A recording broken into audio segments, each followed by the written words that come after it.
Guys, we are in the studio and it is K-Bar Chaos time. I've got Swags right here. Hey guys. Melina's in the floor. John's back in the studio. Do you know what time it is? What time is it? It's time for Guys Talk Knives.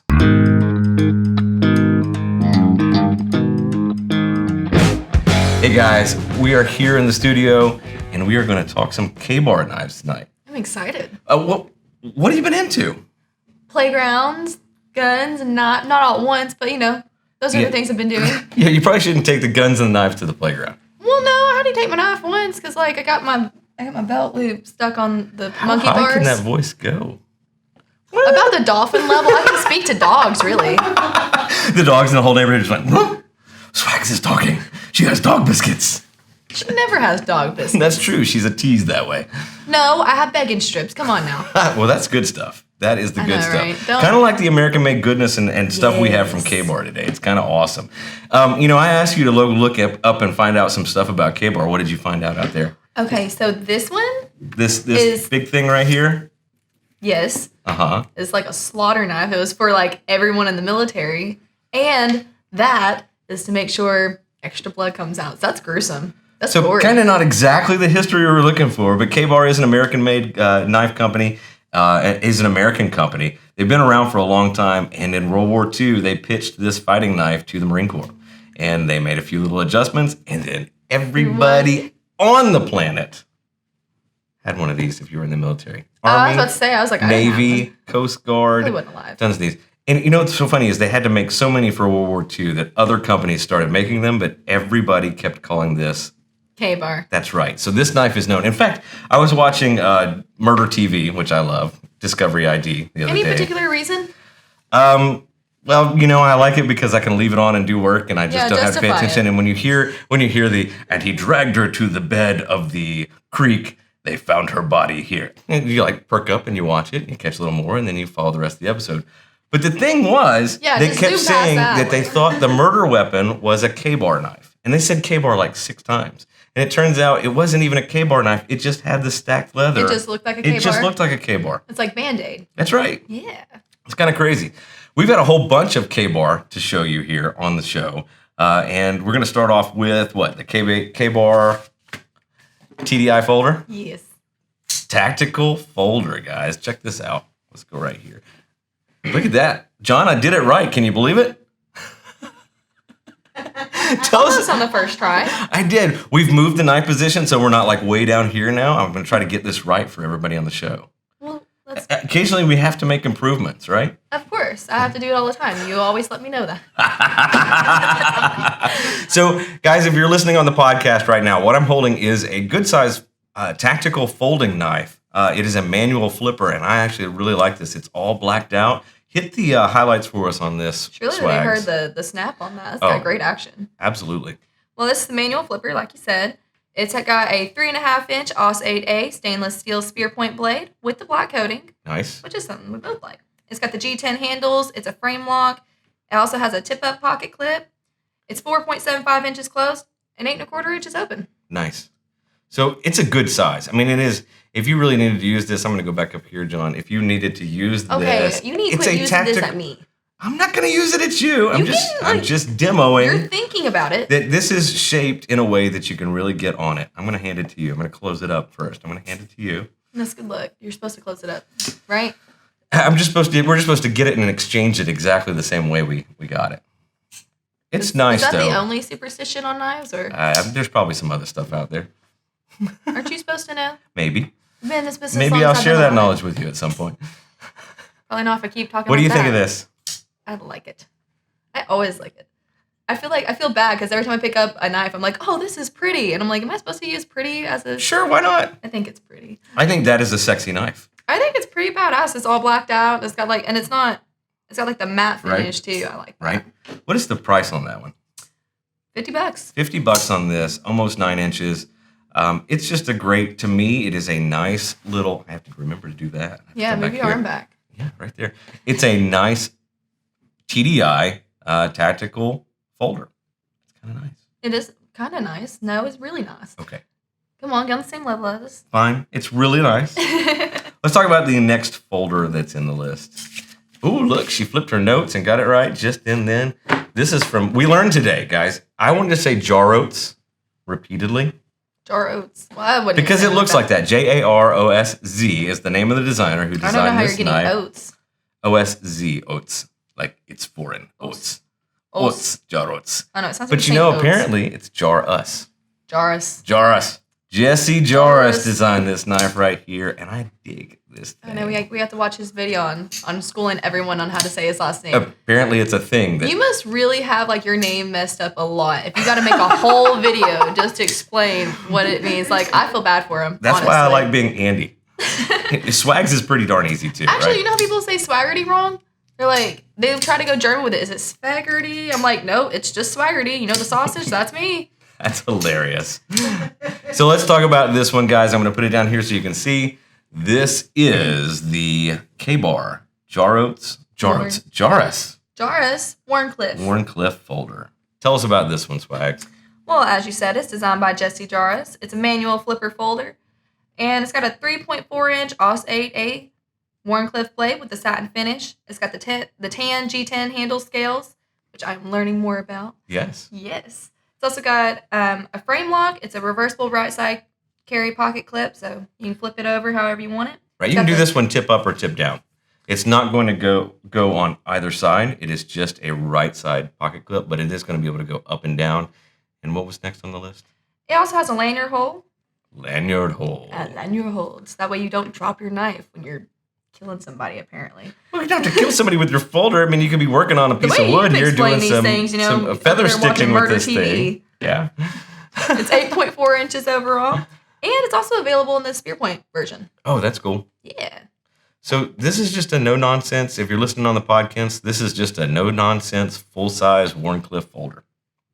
It's nice. I like how Swags, she just does the head nods while we're staring at the thing. Just, yes. Yes, it is. Absolutely. I want to see you flip this one. It's not in a bad spot. Not in a bad spot. I really have to do like my finger workouts. Like I'm learning. Like this poor finger here is dying.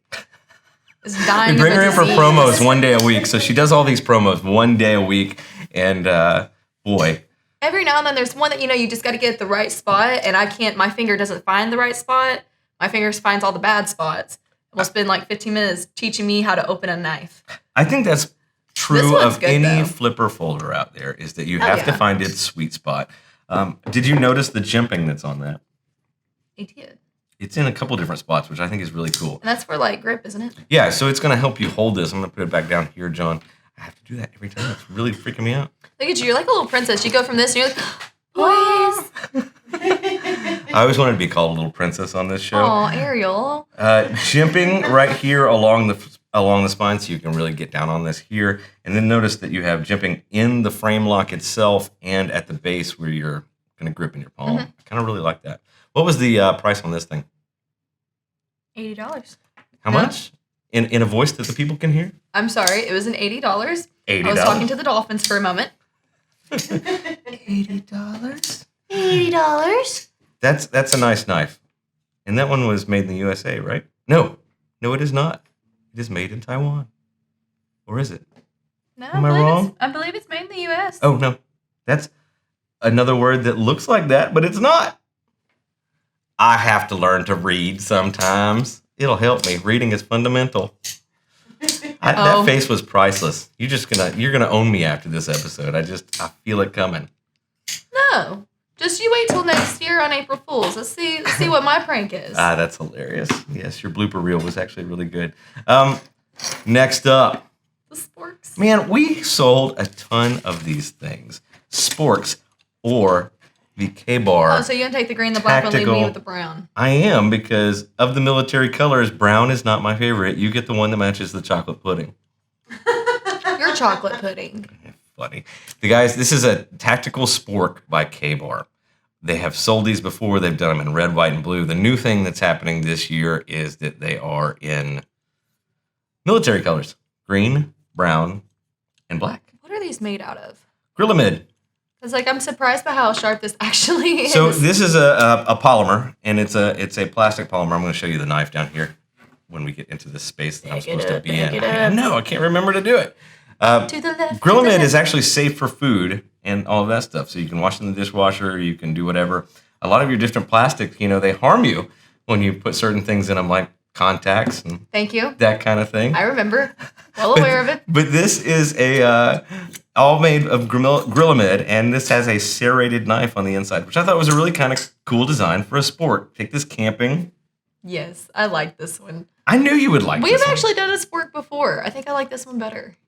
Well, the Tops Fork It was like mega expensive too. It's like full on 1095 carbon steel, had the bottle opener in the thing. Well, I think because it was like the steel and everything, because it had like that finish on it that made it look kind of distressed. Stonewashed. It totally, like, first glance, I was like, that is a prison shank. Like, I don't know why. Prison shank.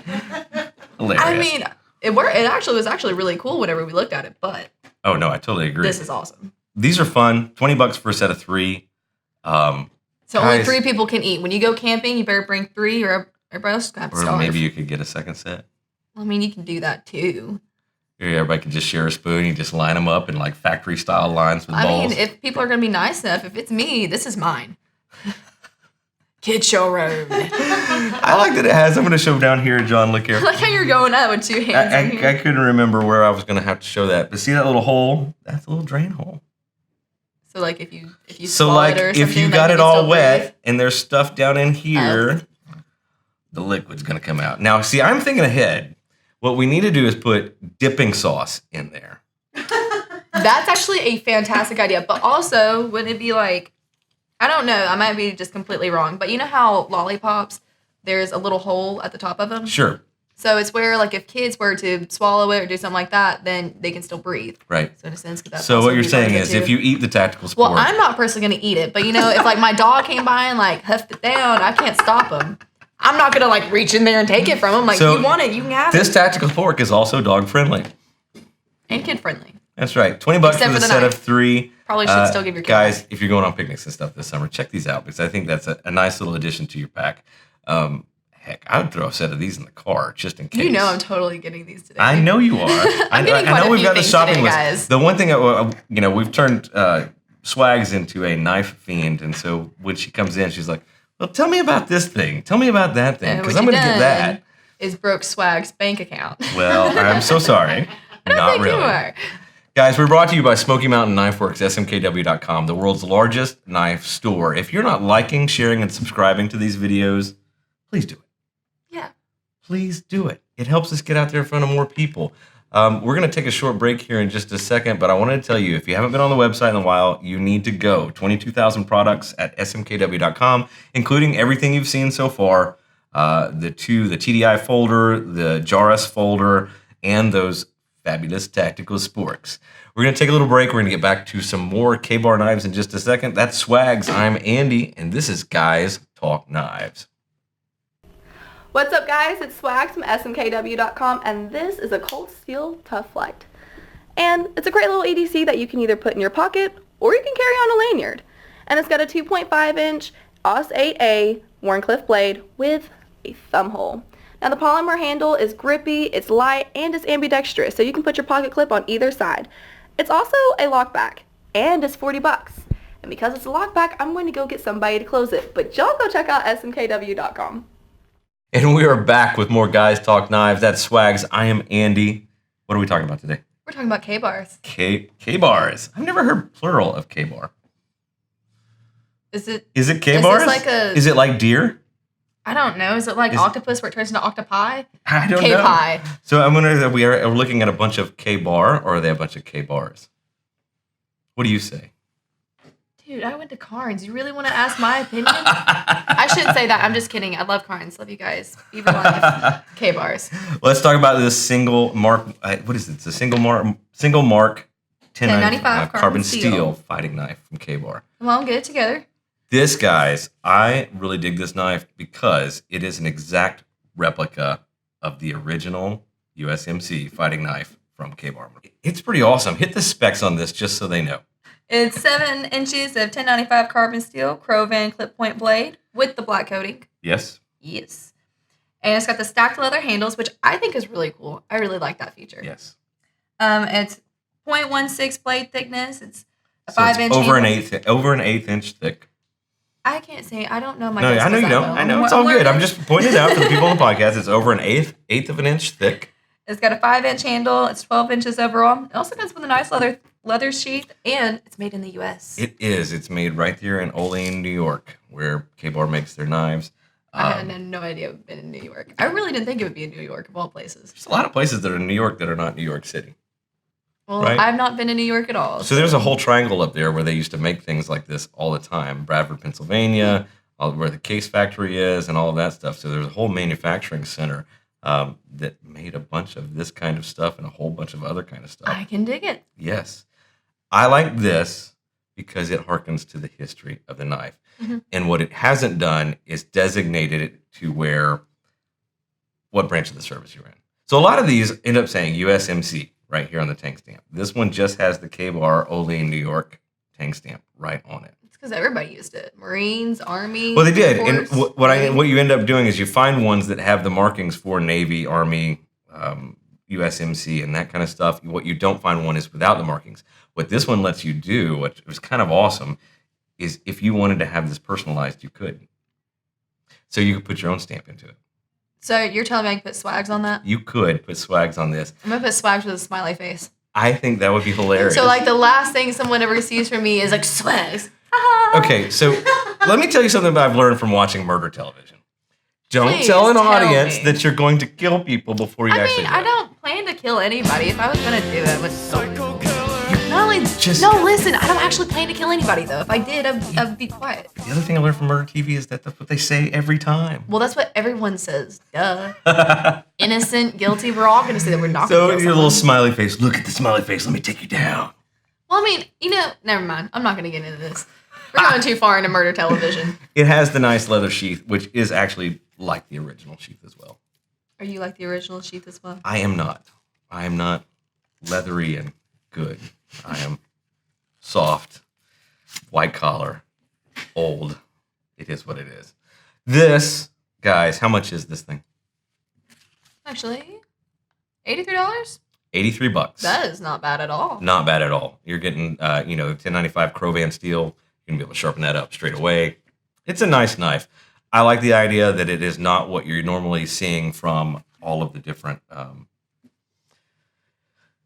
It is from the past, but it's not marked in a way that you're going to have to deal with it from the past, or you're going to need to be a Marine to truly enjoy your USMC fighting. No, you can put swags on it. Everybody likes swags. She said humbly. Let's move on to the next one, because it's an extra. It's just another Jarosz. Before we go past it, okay. When the size of the blades, does that ever matter, on how you sharpen your knives? Does it matter how you sharpen it? The size? Like the size or the spear, if it's spear point, drop point, does that So matter? we did a whole episode on sharpening. It's kind of cool. It's out there. So what you're saying is I should have done my homework? You should definitely watch that episode. But there's a whole different... basically, you're looking for the blade angle and how you pass a knife across a stone or in a sharpening system. That's really what's going to happen with this curve in the blade. Okay. So yes and no. The length really isn't the issue.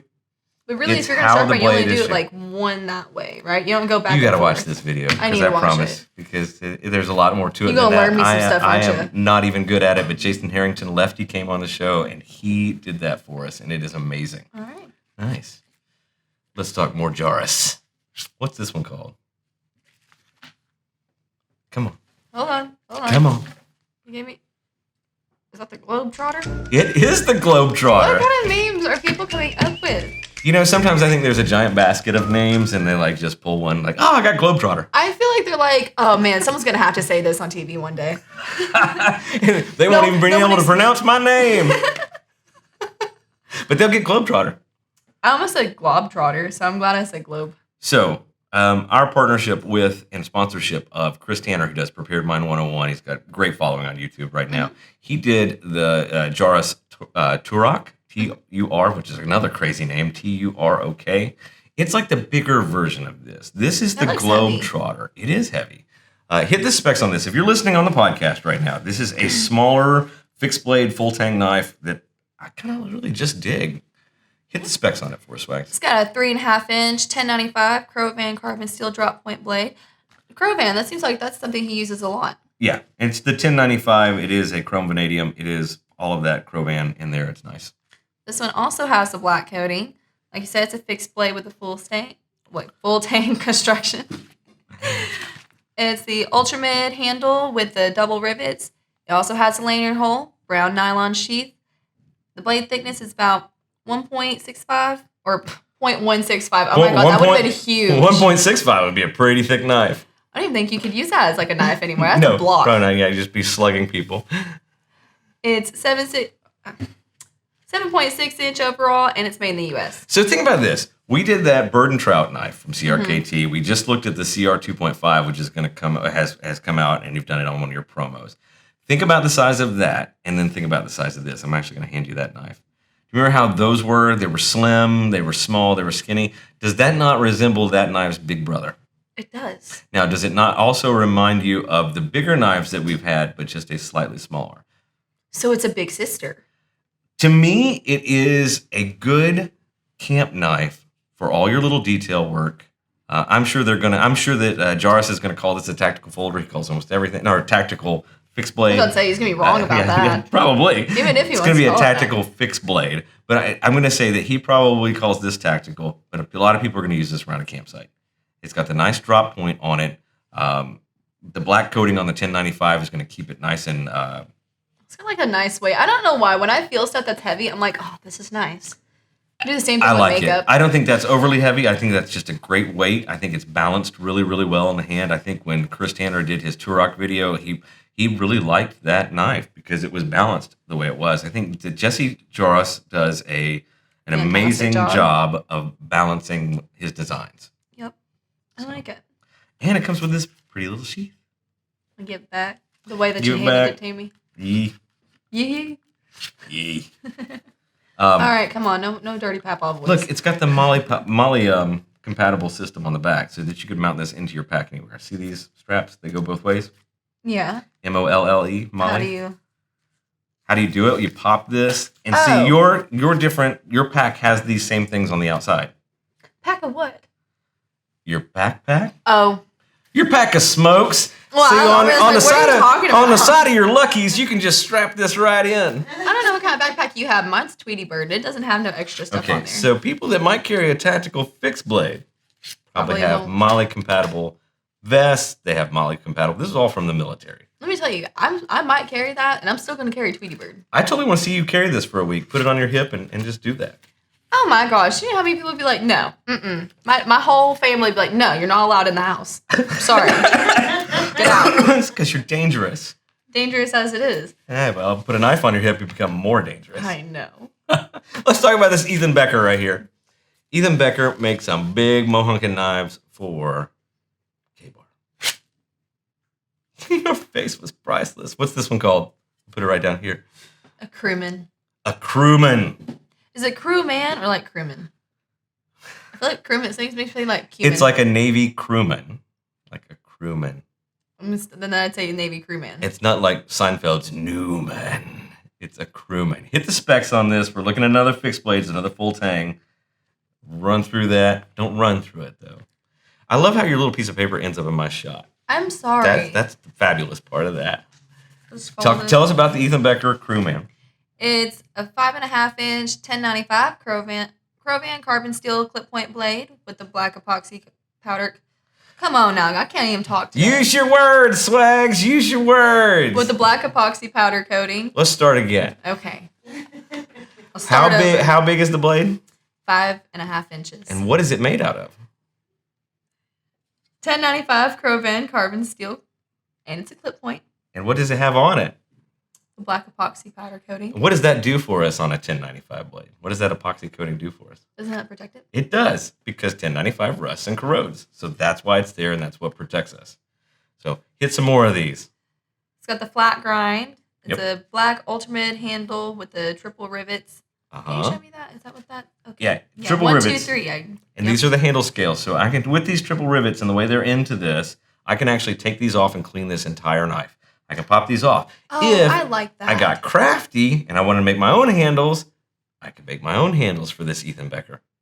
I like that. See? I like that. That's why fun. That's there. The triple rivets will hold it all in place without. If I could beat the crud out of this knife, and those handles are not going to pop off because of the 3 rivets. What you're telling me is I could take the handle off and color it in glitter and put it back on? That's fantastic. That's absolutely what you could do. This one also has lanyard hole. Uh-huh. It's got the heavy-duty polyester belt sheath. It's made in the U.S. It's a 3/16 inch thickness on the blade. Yep. And it's 11 inches overall. Right. So this Ethan Becker is just a nice, stout camp knife. It just really is. You're going to be able to do just about anything you want to do big-wise with this, but you're not going to have a mohunkin' massive knife to do it with. I'm going to let you hold it. See how big it is? That's lighter than I thought it was going to be. Really? Yeah.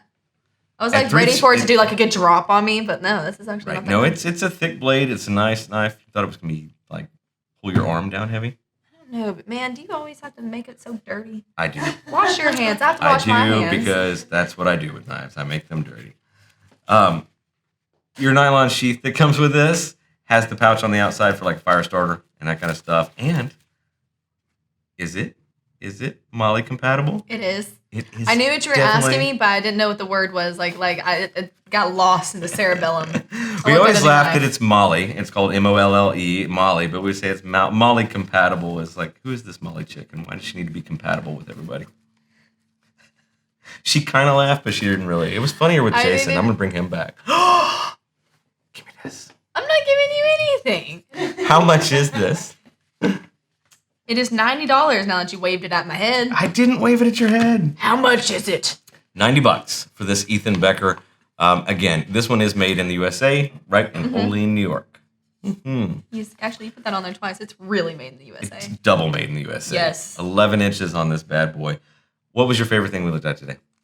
I'm going to pull them all back up here. Oh guys, it's the Spork. How did I know this doesn't go there? Sorry. It's okay. The Spork, for real. Yes, for real. I'm going to toss up between the TDI I really like this too, but... and the Wharncliffe. If you had to pick between these two, what would you pick? The black one. The black one. I figured that one, yeah. This one is screaming to me because I love that back I like scale. it, but for me, it was easier for me to open this one. Yeah. Well, not open it, but close it. To flip it? No, not to flip it, but to close it. Oh. The frame lock was a little bit easier for me. Ah. My little dainty hands. Maybe we get you better seriously, hands. look at these little fingers. Like they are dying of a disease right now called Nice. I can't open a knife. Guys, we've shown you some great K-bars today. We are brought to you by Smoky Mountain Knife Works, smkw.com, the world's largest knife store. We do this every week. We do. We don't always do it with her. We do sometimes do it with Jason. Ha! You know what we should have done? I should have brought some food. We could actually use these. Would you trust my cooking? I would trust your cooking. That is so nice. I'm not going to trust it this episode. We're going to wrap this up and get out of here, guys. If you have not followed us on Instagram, follow us on Facebook, follow us on Twitter, you need to do that right now. We're giving away stuff every single week. Go check out smkw.com. Great stuff there. Like, share, and subscribe to this video. That is Swags. I am Andy. Swags. And this has been another episode of Guys Talk Knives. Bye.